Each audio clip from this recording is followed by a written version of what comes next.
Welcome everyone. Today I'm going to tell you about Christopher Wren.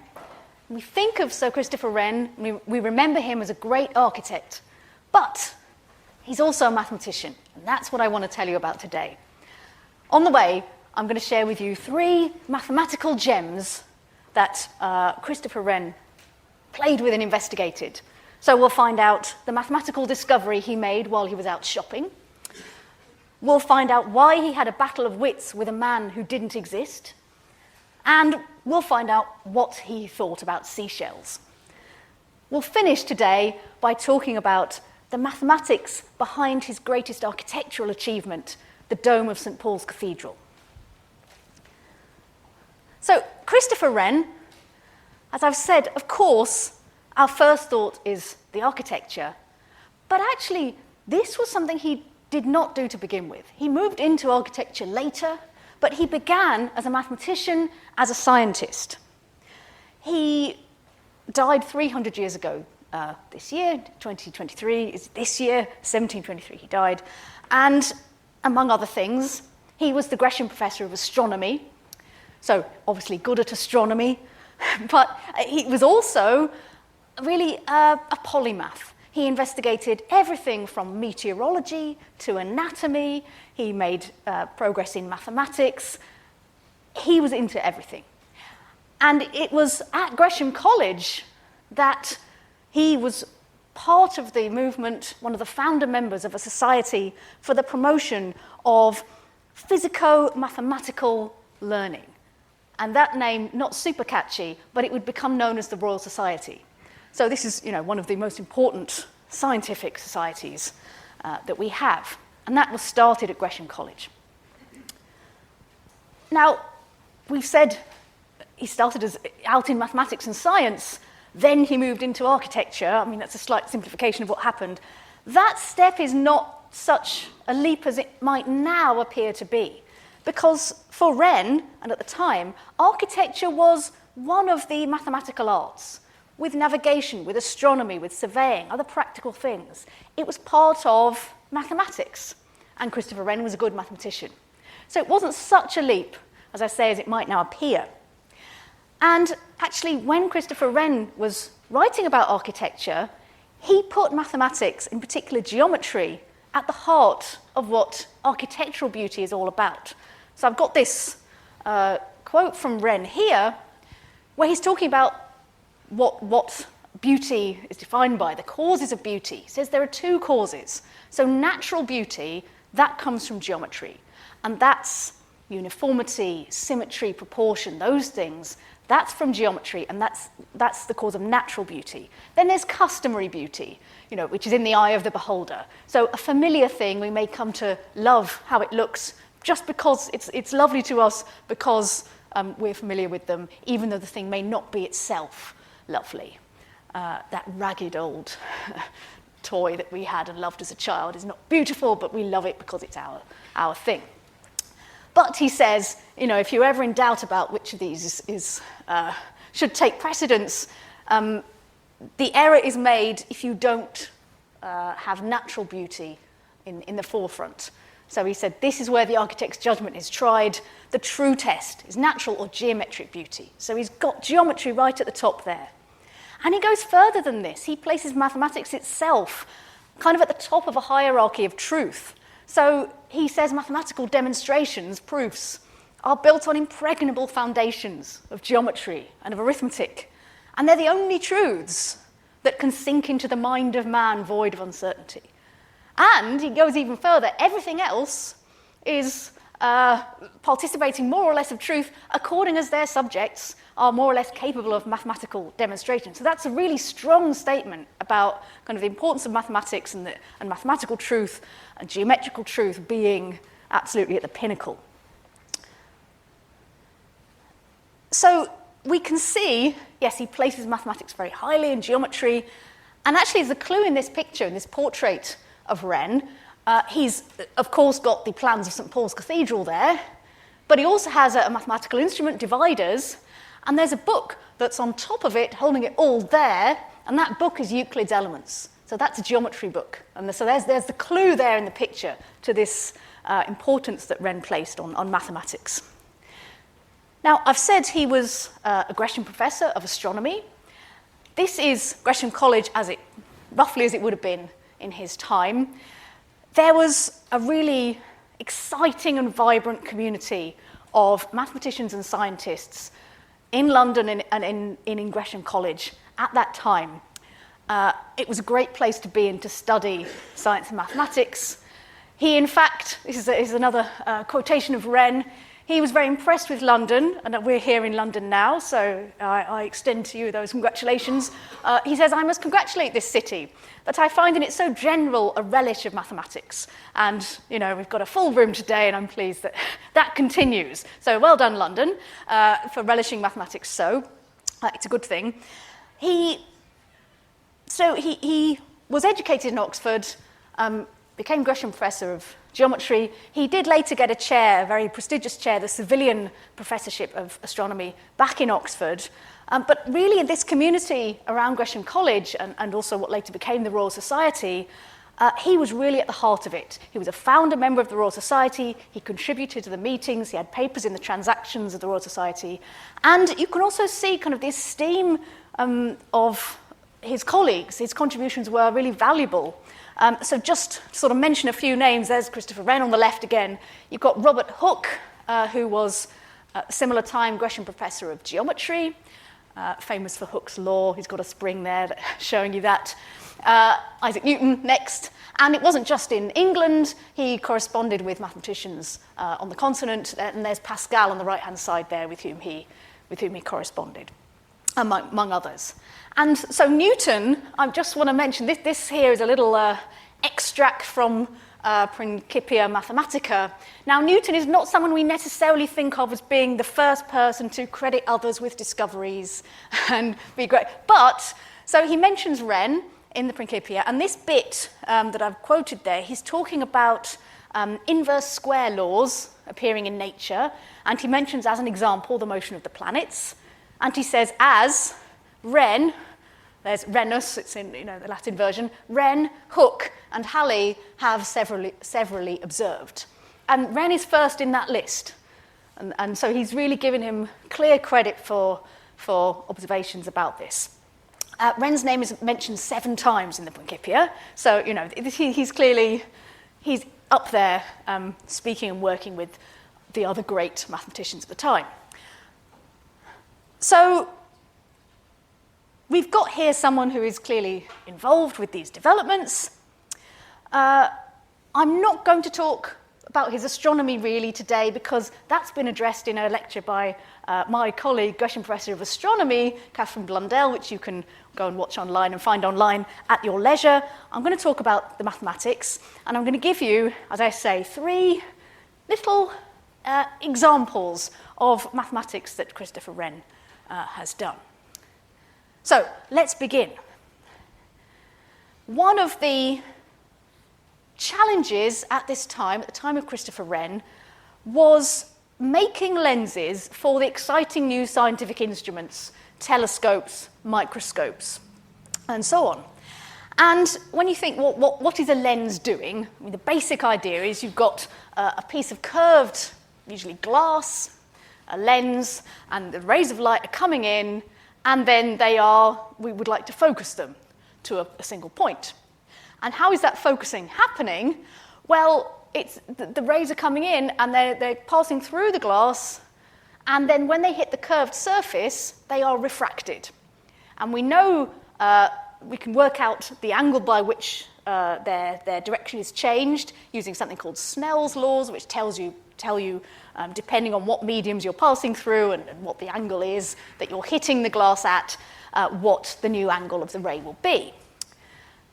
Now, the easiest kind of lens to make, to grind, and at this time probably the only one that could easily be done, was a spherical lens, so the spherical kind of curvature.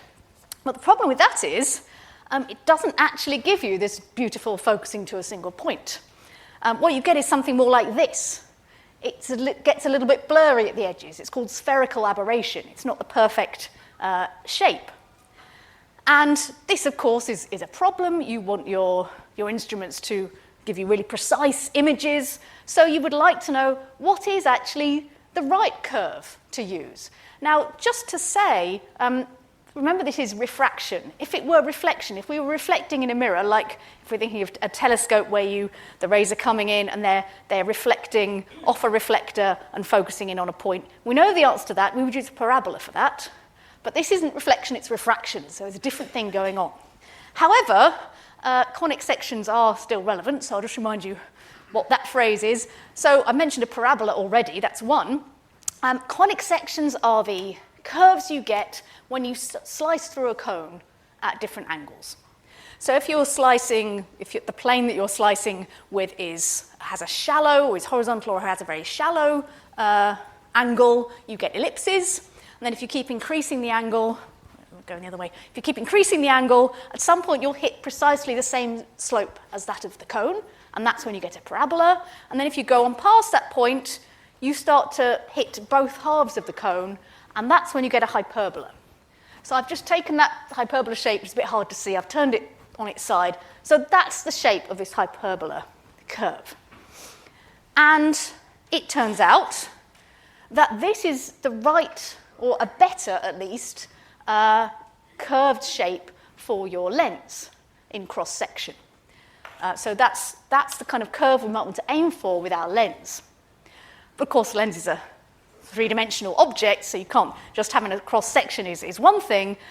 If you take that hyperbola shape and then you just rotate it about the vertical axis, you get a three-dimensional shape called a hyperboloid, which actually nowadays we most often encounter this shape in the form of a cooling tower.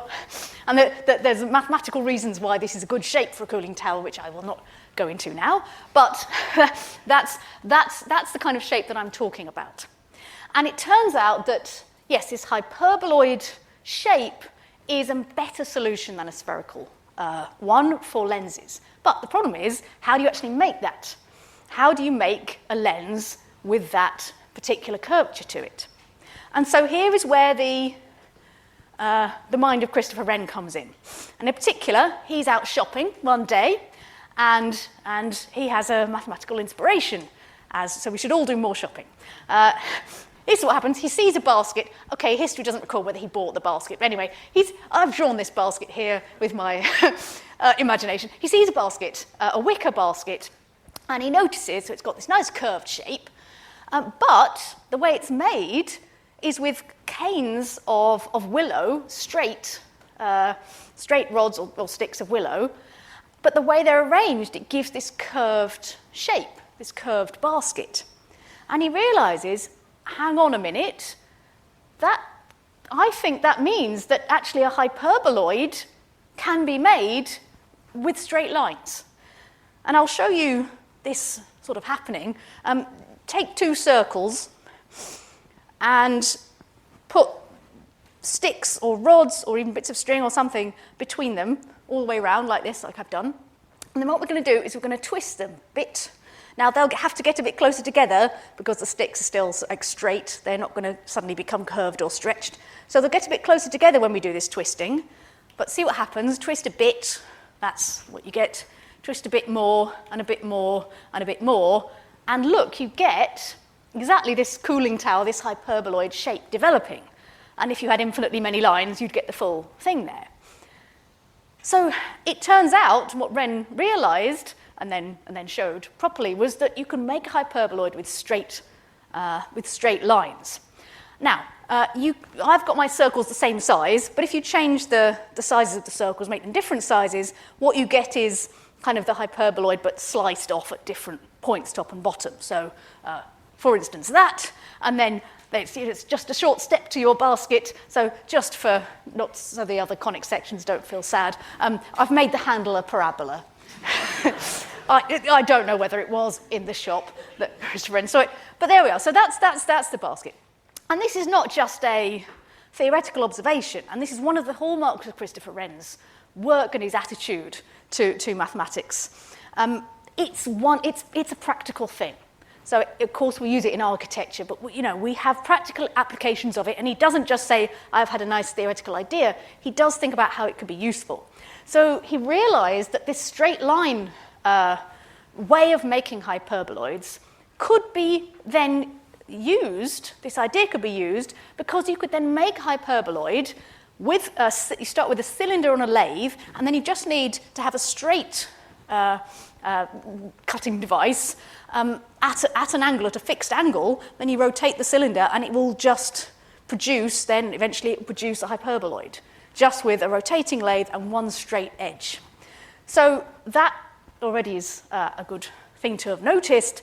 But he also then, he went further. He came up with a design for a machine to grind hyperbolic lenses. And this is his paper, from his paper in the Transactions of the Royal Society.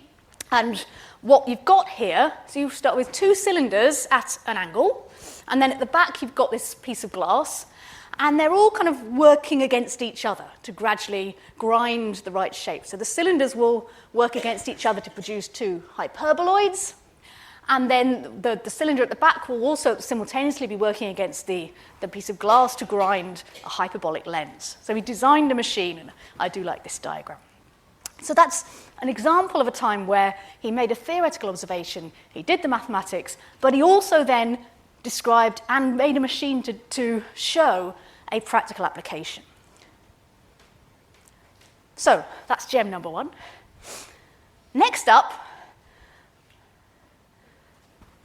a story that began in February 1658, when several mathematicians in England received a mysterious challenge from France from one Jean de Montfort, who greatly desires that those distinguished gentlemen, the professors of mathematics, and others in England renowned for mathematical skill, may condescend to resolve this problem. I'll tell you more about the problem in a minute.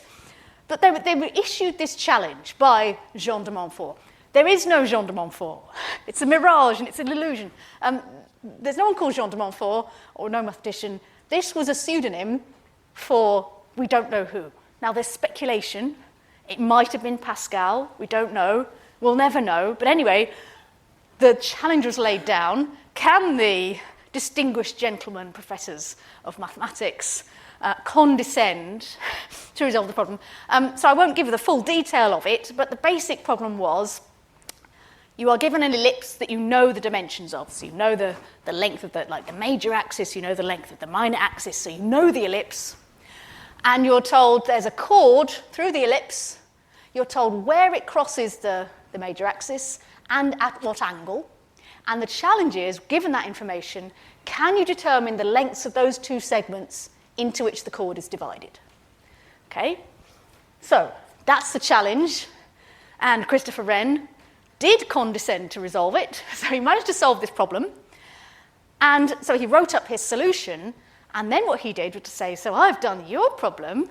Here's a problem for you guys to solve. And he issued a challenge back in return. So I want to tell you what this return challenge was. And it has to do with Kepler's laws. So here's Kepler. And this is an ellipse. It's illustrating one of Kepler's laws. So these were describing planetary motion, and planets move around the sun in elliptical orbits with the sun at one focus, which I've sort of got on the left-hand side there. They don't move at a constant speed. Their speed changes. But there is something that does remain constant. And this is what one of Kepler's laws tells us.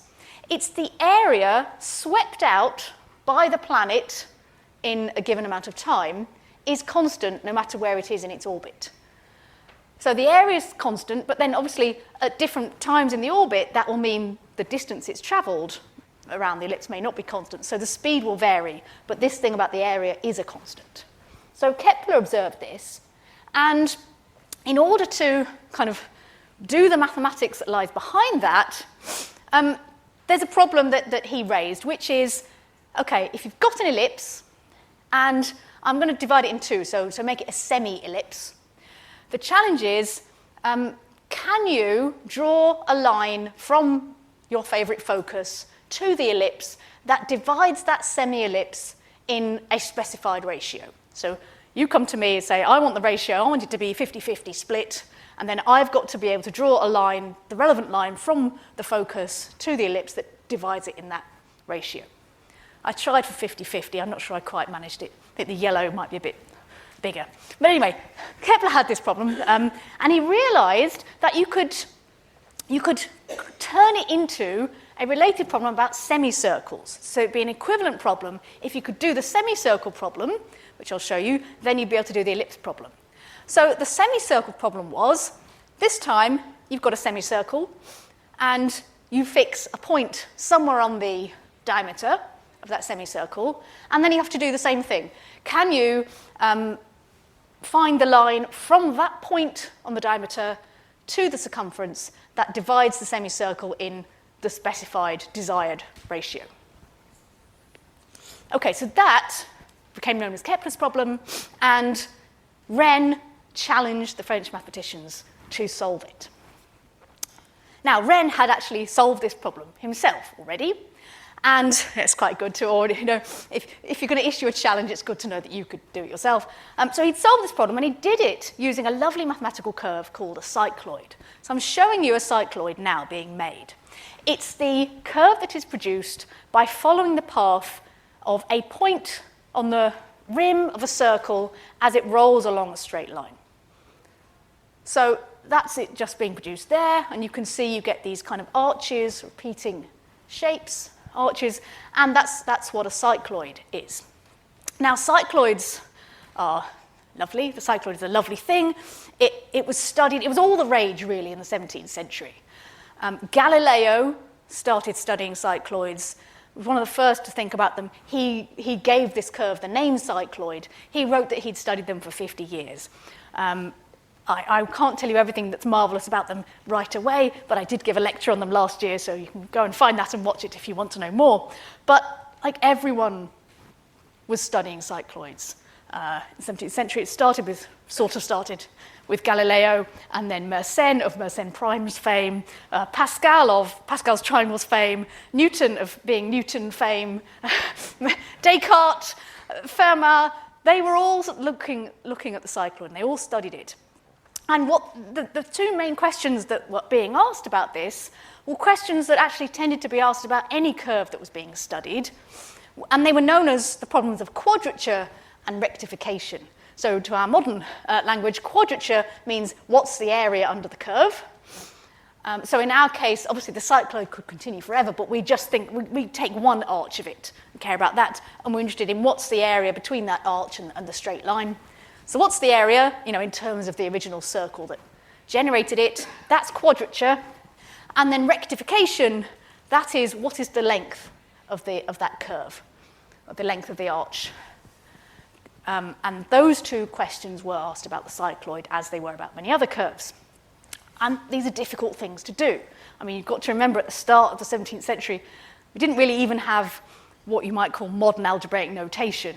The equations of things were not, wouldn't have written it down in quite the same way. Calculus hadn't come along. So these are difficult things to do. Galileo couldn't resolve them. To try and find out the area under the cycloid, he actually drew one on a piece of sheet metal, cut it out and weighed it to try and this is fine, it's a valid thing to do, but he wasn't quite able, he got a rough answer, but he wasn't quite able to determine it.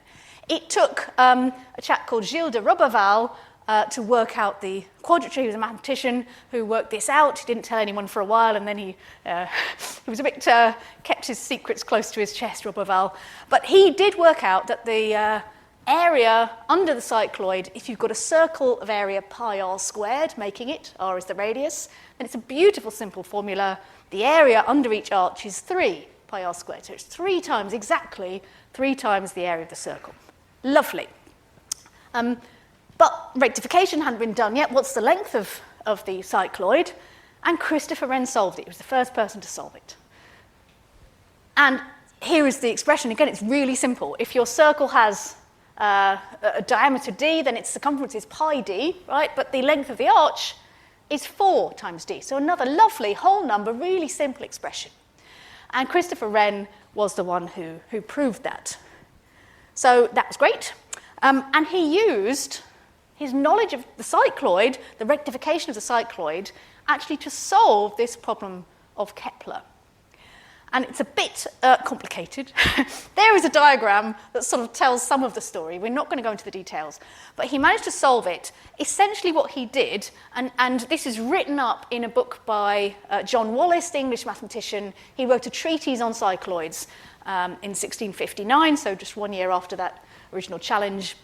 And you can see, I mean, we don't need to be able to understand Latin to see that it looks like it's saying Kepler's problem solved by cycloids, and that's exactly what happens. So Wallis writes up in this book everything that's known about the cycloid. In particular, he writes up Christopher Wren's proof of the rectification, the length of the cycloid, and Christopher Wren's solution of the Kepler problem using a cycloid. And essentially, what he does, I mean, you can see there's a semicircle in there which is divided up by a line from the diameter to the circumference. He relates the areas in question to arcs of a particular circle, of the circumference of a particular circle, and then in turn those to parts of the length of a cycloid.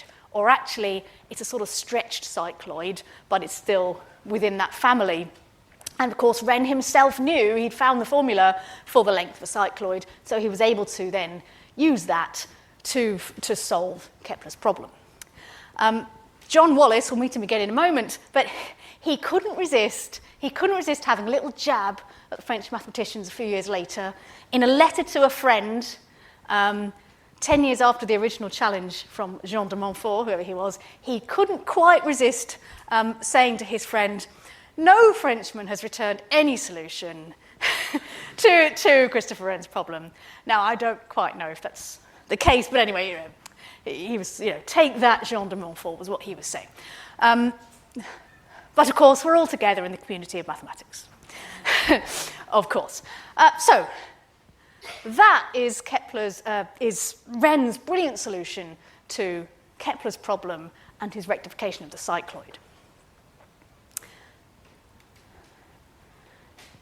Here's a piece of Christopher Wren's mathematics next that is related to spirals.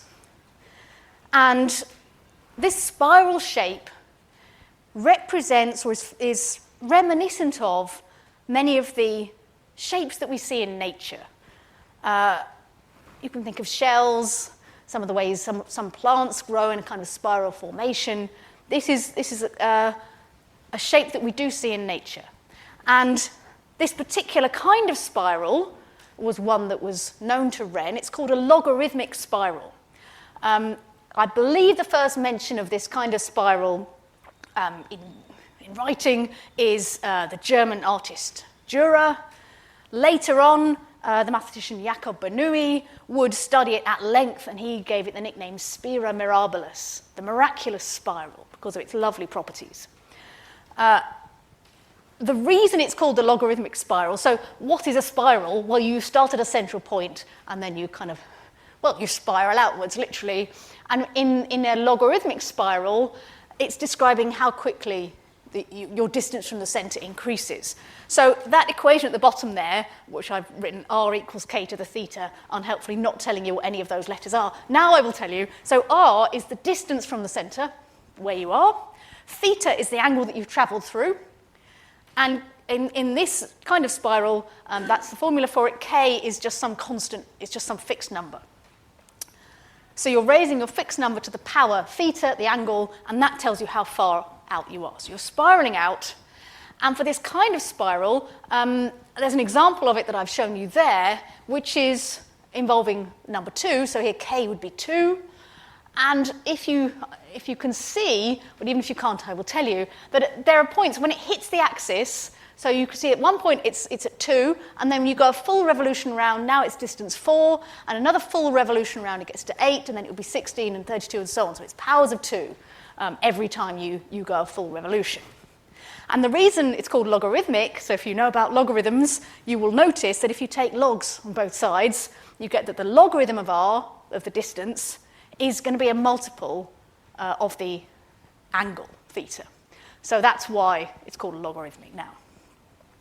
So these spirals, as I say, you do see things in nature that look quite like it. So just imprint that on your minds for a second, and I will go to the next slide, and you can see this is a cross-section through a nautilus shell.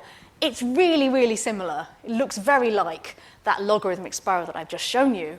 And the reason, or a reason we think this might be the case, is that actually it's the perfect solution to how nature could arrange something that grows constantly through its lifetime, and it's growing from a single point. So, of course, you need to make room for the new growth. So what happens is you have this, it's growing kind of at an angle, and the older bits are forced to move outwards, but they're still growing as well. So it's getting bigger as it grows outwards. The new material is still being produced in this spiral formation, and the great advantage of this is that you keep the same basic shape the whole time. It's getting bigger, but it's the same basic shape. So these logarithmic spirals have this self-similarity property, that when you zoom in or zoom out, it's the same, it looks the same. And that means the animal can, it can be bigger or smaller, but it's still got the same shape body to live in or to deal with. So it doesn't have to learn new rules of being, whatever. It's just growing, but it's keeping the same shape. Now, one thing is, okay, nice spiral. This is a cross-section, though. Shells and other things are three-dimensional. So we need to do something else here. And the something else, again, Christopher Wren thought of it. So, brief timeline. John Wallace, we just met him. He was able to perform the rectification, i.e. finding the length of a logarithmic spiral, or actually, more properly, any portion of it that you desire, by a process which he called convolution, which is basically unrolling the spiral until it's a straight line. But of course, you have to do that in a very, very careful way to make sure you haven't changed the length by doing whatever mathematical transformation. But he worked out how to do it, sort of unraveling the spiral to make a straight line, and then you can see the length. Now, Christopher Wren, I was thinking about seashells and snail shells and things. He realized that you'd need to have a kind of 3D version of this.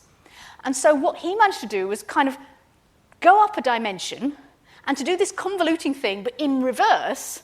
So he found a way to basically roll up a cone to make a three-dimensional version of the logarithmic spiral. So he had the idea of how you could do this to make a sort of three-dimensional logarithmic spiral that would then, he suggested, give you the shapes of shells. And more recently, these ideas have been generalized to something called the power cone construction, which I'll talk more on in a second. But I want to show, I'm so pleased with this slide. It might be the favorite slide I've ever prepared for Gresham.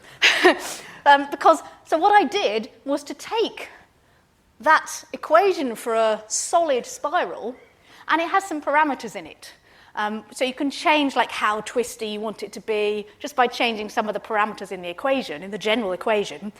And by doing that, you can play around and you can try and make things that look like shells. And here, look, these things really look like shells. And I just sort of, did them on the computer. But you can, by changing the parameters, and this is coming exactly from Wren's idea about this three-dimensional logarithmic spiral, you can create things that really do look very much like a wide array of different shells. And so this is a great idea from Christopher Wren. And as I say, it's really still very relevant. And I was looking at a paper from 2021 where they'd made a slightly more general version of the equation, which they call the power cone construction, which can model not just shells, but also things like antlers, horns, tusks, teeth, any kind of sharp, pointy bits that animals may have, even things like rose hips as well in plants. And so I just want to show you two or three things actually from nature. Look at the spirals on those. You've got a giant eland on the left. I mean, you can see in the middle, you've got a fantastic curly horned ram. And the one on the right, I think this is my favorite one. It's fabulous. So this is a markhor. It's a kind of goat. Another name for it is, for obvious reasons, the screw-horned goat. And look at those corkscrew horns. I mean, they're just fantastic. And you can get those, you can mimic those pretty exactly using these kinds of equations. So this is an example of how Christopher Wren, he was interested in everything, as all the best people are, and he had great ideas and mathematical ideas for how you could model lots of different things, and seashells and snail shells are just one of those. So that is some 3 little gems of Christopher Wren's mathematics. I want to spend the rest of the time talking about architecture. Now, there is lots of mathematics in architecture. I want to spend a little while talking about the mathematics that Christopher Wren used, but not for all of the architecture he ever did. There's not, we could have a whole lecture series about the links between mathematics and architecture, because it's everywhere, right? You need it for the engineering aspect, load-bearing beams and forces that are acting on the building and being able to construct it so it doesn't fall down. Lots of mathematics there. There's also mathematics around the aesthetic side. We already heard how Wren says, geometry is where it's at. That's what beauty is about. It's got to have beautiful proportions and symmetry and, these wonderful things that make our buildings look beautiful. That's geometry. That's mathematics. And then, of course, while you're doing that, you have to address the practical. What is this building actually for? And can I design it in such a way that it will be, the best feeling as you use this building, this machine for living in. So all of these things have mathematics in them. What I want to talk about specifically is Christopher Wren's most famous building, St. Paul's Cathedral, and even more specifically, the dome of St. Paul's Cathedral. And the mathematics behind that is absolutely, I hope you will soon agree with me, fascinating. So let's just look at the outside of it, the dome. And you may know that the design for St. Paul's went through many iterations. And you can read, Christopher Wren was getting more and more frustrated because people kept saying, So first of all, the first design, I think I've got the order right. One design was far too ambitious and it was too much and we could never afford to do it. No, tone it down a bit. So he toned it down a bit and then he was told, well, that's not nearly splendid enough for the great Cathedral of London. You need to make it more splendid, but similar, but obviously not too expensive, but really splendid. And then the church authorities weighed in saying, well, it's not quite, the shape isn't right for what, the purpose of the building, and is it too Catholic or not Catholic enough? All of that, there was all that going on, and there were several designs, and I think at some point he sort of went, you know what, I'm just going to start building a cathedral, and let's see how it goes. I'm paraphrasing a little bit. So, the thing that we all know and recognise instantly about the London skyline is this fabulous dome. And the dome that we see is a hemisphere. And really that's for both aesthetic and symbolic reasons. So when we think of the celestial sphere, this hemisphere is kind of representing that universe, but also the hemisphere, it's made of circles, and circles, because you can go round and round them forever, they symbolize the eternal. So this is a great shape to associate, not just because it's beautiful, it's highly symmetrical, but it's a great shape to associate with a cathedral where you're worshipping the divine, the eternal. So that was the decision for the dome that we all see, a hemisphere. But there's a slight problem. There's a slight problem with the hemisphere because it's not actually a particularly strong shape. And a hemisphere of this size is really going to struggle to support itself, even just as it is, but we've got this gigantic lantern on the top, which looks great, but it weighs something like 850 tons. And that, added to the weight of the dome itself, would absolutely mean this could not support itself as a structure. So we need to have something that is supporting the structure, but you don't want to ruin the look with lots of buttresses and things on the outside. So you want to put them inside, but then that's going to ruin the look of the inside. You don't want to be looking up and just seeing a load of horrible, things that don't look good. So it's a real problem. What are we going to do? Where are we going to put the supporting structure that allows this hemispherical dome to not, fall over and crush everybody? So the solution was that, we talk about the Dome of St. Paul's. I've got news for you. The domes of St. Paul's, the solution was to have an inner dome that would kind of be in between the outer and the inner. Then you could put all the mess in between those two things, so no one would say, so from the inside it's going to look great, from the outside it's going to look great. Okay? Then what shape should that inner dome be, is the next question. So we've got a hemisphere on the outside, what's on the inside? So actually at the time, there was active discussion about the best shape for various things that you could make of masonry. So one of these is an arch. This is such a lovely picture. These are arches in the loft of a building by Gaudi in Spain, and they are a beautiful, beautiful shape, and they illustrate the best shape for an arch. But this was being addressed at the Royal Society. What's the best shape? And there's record of a meeting in 1671. So Dr. Wren tells a meeting of the Society what line it is, which is a difficult sentence to read, what line it is which an arch fit to sustain any assigned weight makes. In other words, what's the best shape for an arch? And then they asked Mr. Hooke as well, Robert Hooke, Wren's collaborator, to also weigh in on this, and they promised to write it up and send it to the Society. So they're both thinking about the best shape for an arch. They think they've got it worked out.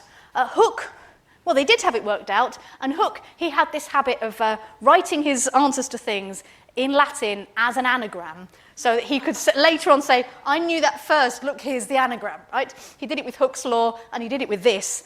And what he had worked out was that if you're trying to work out the best shape for an arch, there's various forces acting. But he knew something about a seemingly different question, and this picture, this is not a contemporaneous picture. This was done in 2009 by Rita Greer. So he's holding there a chain, and it's just sort of hanging there. And the shape that a chain makes when it's just hanging between 2 points, and under gravity, is called a catenary, from the Latin for chain. And Hooke, studying catenaries, he realized that the equation that describes the forces acting on a chain, is exactly the same equation that describes the forces acting on an arch. Now, the forces are different. With the chain, it's gravity and the tension in the chain. With an arch, it's gravity and compression. But you get the same equation out of each situation. And so here I've got some catenaries, and it's the same curve essentially, but you're just sort of stretching it depending on how far apart you're holding the ends of the chain. So these are catenaries, some shallow, some deep. You can just turn those upside down and get the right shape for arches, because it's the same equation and therefore has the same solution. So Hooke had worked this out, and Wren also knew this, they were working together, that the best shape for an arch is this catenary. And so an arch doesn't have to be that shape, but that's the line of thrust. So any arch that's not going to fall down will have that catenary line in it. And so, of course, that means the most efficient way to do it is just to have a catenary. So the strongest arches are catenary shapes.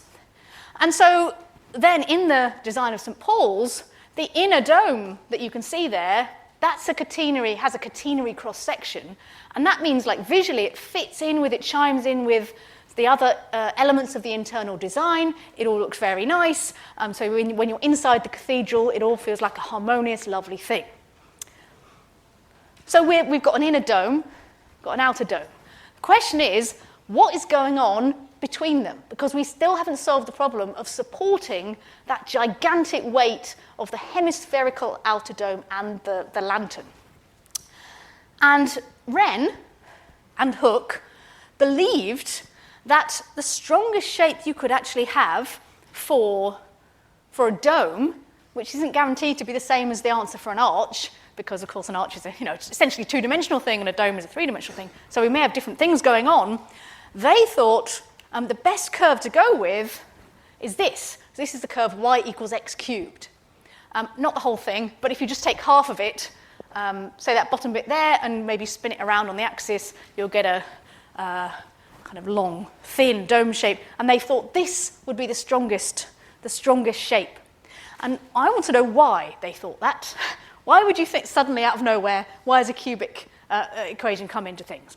And to show you that, I want to give you an extremely, like my hands will be waving like anything, approximate, rough and ready guide to actually the answer for a catenary, like the equation of a catenary. So this, what will come out of this is not the equation of a catenary, it's an approximation to the equation of a catenary that I hope it'll be clear to you why I've done this. So there's a few symbols in the next couple of minutes. If you don't like them, just let your eyes glaze over for a couple of minutes, then we can come back after that. So you've been warned. What do they say in the advert? Here comes the science bit. Here comes the science bit. So what have we got here? The yellow bit here is your chain that's hanging down. And there are various forces acting on it. I am interested in the forces acting on the bit that I've got in that rectangle. So just that little bit of the chain there. What are the forces acting on it? So it's just hanging there. So you've got the whole of this left-hand half of the chain. So the origin there I put is the lowest part of the chain. The whole left-hand half of it, there's tension pulling, and I've called that force F. You've got that bit of the chain that we're interested in is being pulled down due to gravity. So that's downward, its weight is pulling it down. I've called that W. And then at the right-hand end, you've got the rest of the chain. And that will have a tension that's pulling on our little bit of chain. And that's pulling not exactly upwards, but it's at an angle towards sort of the northeast. So if this chain is just at rest, it's come to rest, then everything should be in equilibrium. All the forces should balance out. So what have we got here? Well, we've got the vertical forces at play. We've got gravity kind of downwards, or the force due to gravity pulling you downwards. That's got to be balanced out by the vertical bit of the tension up there, which will be T sine theta. And the tension pulling to the left, caused by half of the chain, that has got to be balanced out by the horizontal component of the tension in this direction, which will be T cos theta. So if you do A-level maths, you'll be familiar with this kind of calculation. So we've got these two equations. T sine theta has got to equal W. T cos theta has got to equal F. This is great, Sarah. We don't know what any of those letters are. we don't know any of the values here. We can get rid of one of them because we can divide the top equation by the bottom one. And that's sine over cos, that'll give you tan. The t's will cancel out. And we get tan theta is W over F. Okay, so far so good. Now here the hand waving starts in earnest because I'm going to make two approximations. The first one is the force downwards due to gravity. Now force is mass times acceleration, so this will be dependent on proportional to the mass of that bit of chain. And the mass of that bit of chain will depend on its length. We don't know the length because we don't know the equation of this curve yet. So we're going to approximate it. We're going to pretend it's a straight line. This bit, it's not quite, it's gently curving. We're pretending it's a straight line. And so then the mass would be proportional actually to the horizontal distance you've travelled, which is x. So I'm going to approximate W. I'm going to say it's proportional to this x, horizontal distance. And now F is going to be some constant thing because it's representing half of the chain, which is, we know, in theory, we know what that is, it's fixed.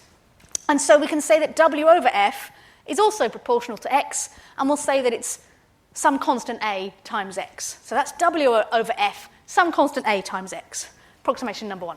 Approximation number two, even a bit more dodgy, is to say, right, what about this angle, theta? Well, I don't know what it is.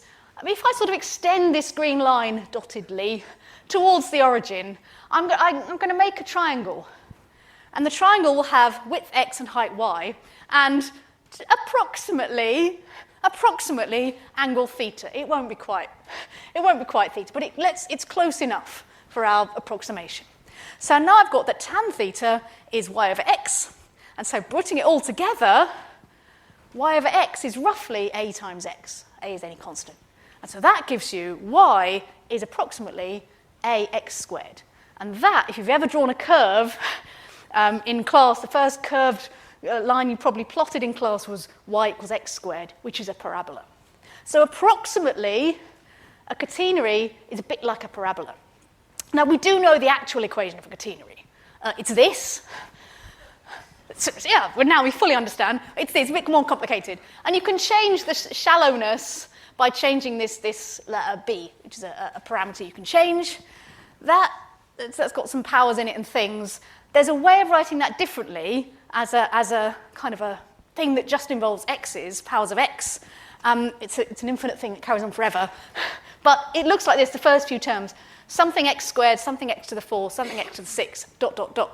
Now, if you just notice the first term of that, that is looking like that parabola approximation I've got. And if x is small, then if x is like less than 1, right, then x squared is smaller, x to the 4 is tiny, x to the 6 is even tinier. So actually, when x is small, those later terms get very, very tiny, and you can almost ignore them. So I'm going to superimpose now, just to prove this. I'll superimpose, for the correct values of b, the relevant parabola onto these catenaries, and you'll see, okay, look, the top one you can't even tell, because it's got a very small bit of the catenary. Next one, you start to see it at the edges, and the bottom one you can really notice. So the parabola is a really good approximation to the catenary for smallish angles, for shallow catenaries. And so what's that got to do with anything? Well, Wren and Hooke knew this.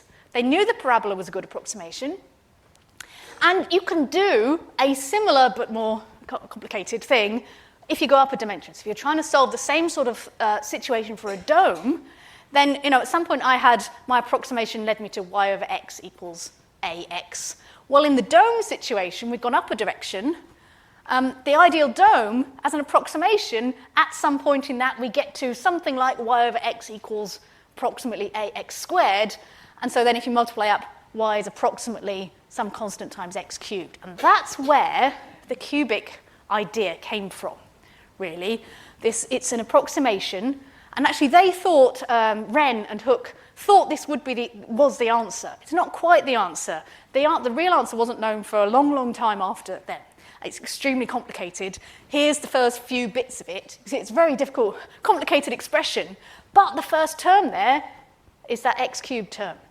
And so the cubic, y equals x cubed, is a really good approximation to the real shape of an ideal, the strongest possible dome, which they wanted to support this huge weight. So the dome of St. Paul's actually is 2 domes. Well, no. How many domes does it take to build a cathedral? 3 domes. There are 3 domes at St. Paul's Cathedral. Here is a picture. This is drawn by Christopher Wren himself. It says at the bottom, Christopher Wren's hand, illustrating the 3 domes. So, and they called this the cubico-parabolical conoid, catchy. What it is there, and it might be hard to see at this distance, but you can see there's some numbers down the side, perhaps. What those numbers are, he's actually sketching the graph of y equals x cubed. So it goes up in 8s, and so I've drawn that like this. And he's marked off, to help him with this, look, I've highlighted it in blue. This is that exact curve, y equals x cubed. I've just superimposed it, and you can see it's a really, really good match, because that's what he was drawing. And you can actually see where he's marked off. 1 cubed is 1, 2 cubed is 8, 3 cubed is 27. You can see the dot at 27, 4 cubed is 64, and that's the thing at the bottom. So he's sketched the x cubed graph in his picture of the not 1, not 2, but 3 domes of St. Paul's. So that's really cool to see, and it's what a wonderful mathematical marvel the domes of St. Paul's are. You've got a catenary, you've got a cubic, you've got a hemisphere. So Christopher Wren then, architect, yes, but look how mathematical his work is.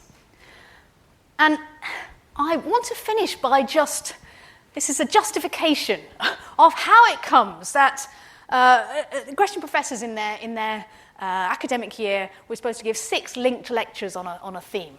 And my first lectures this year, 3 of them, were on maths and money. We did coins and currency, we did game theory, we did how to win the lottery. And those people who attended the How to Win the Lottery lecture are now sitting here in top hats and fur coats, drinking champagne. So that was at maths and money. And now the second half of this year, we have 3 lectures on unexpected mathematical lives. Christopher Wren, architect, also mathematician. Next up, Florence Nightingale, nurse, also pioneer of statistics. In June, Alan Turing, okay, we do know he's a mathematician, but we think of him as his work mainly in cryptography, cracking the Enigma code in the Second World War, but he also did brilliant work in mathematical biology, so I'll talk about that. So how did I get away with this? So here's my justification, my excuse. I wanted to call these lectures Mathematicians of Note, because, have you spotted the link? They're all on banknotes. So that's my excuse. So Christopher Wren, we've got £50 note, Florence Nightingale, the old £10 note, and on the new £50 note, Alan Turing. So we'll finish there, and I hope to see you in May for my lecture on Florence Nightingale. Thank you.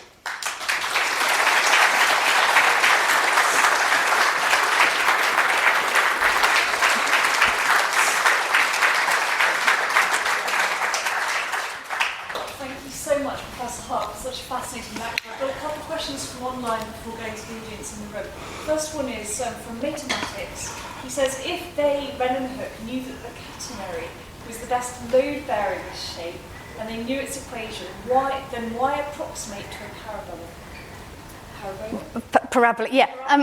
So they weren't approximating to a parabola, but that was kind of my justification for how they got to the cubic, essentially. So some people say that Galileo thought the catenary was a parabola. He didn't think it was a parabola, but he knew that the parabola was close, and so this was a well-known thing that the catenary was close to a parabola, and you can get it, you'll notice what I did there, that little slightly dodgy calculation doesn't involve calculus, but if you're pre-calculus, it's very hard to actually derive these things. So a parabola, as we saw, is a really good approximation, but it was the fact of it being close to a catenary that made them then think of actually maybe the cubic is the right thing for the dome. Yeah.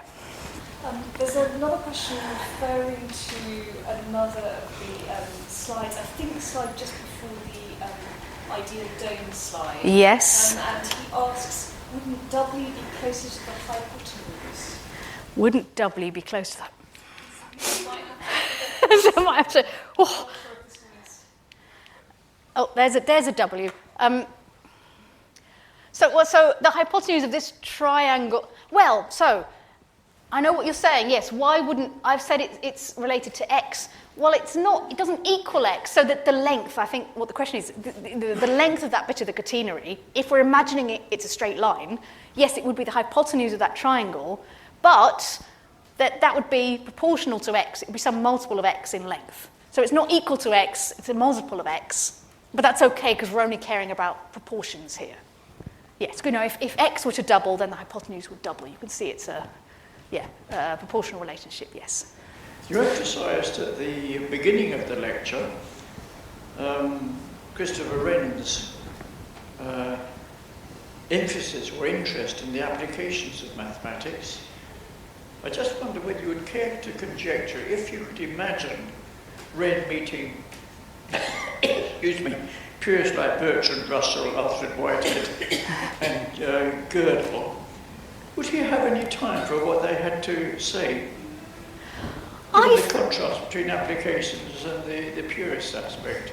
Yes, so I don't think he'd see it as a contrast. I think he would see all of that as being valuable and important parts of what it is that mathematicians are doing, in a way that perhaps has been a bit lost more recently. So, you get Hardy in his Mathematician's Apology saying, I'd rather be at the top of Nelson's column and no one can see me or understand what I'm doing, but as long as my important work is, I don't care and I despise application. You get that attitude, which I'm a pure mathematician and I do it because I love it, but I don't despise applications. And I think this is what Wren was like. He was rectifying the cycloid like there was no tomorrow, and he didn't have in mind when he did that because I might be able to use it for something. He was genuinely interested in just finding things out. He had that curious mind.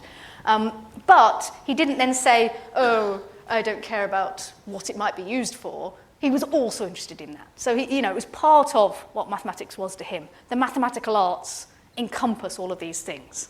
And I think that's what he would have thought, yeah. Thank you so much, Professor Hart. I'm afraid we are now at time, so that's, I think, all the time we have for questions. But can everyone give a very warm round of applause for Professor Sarah Hart?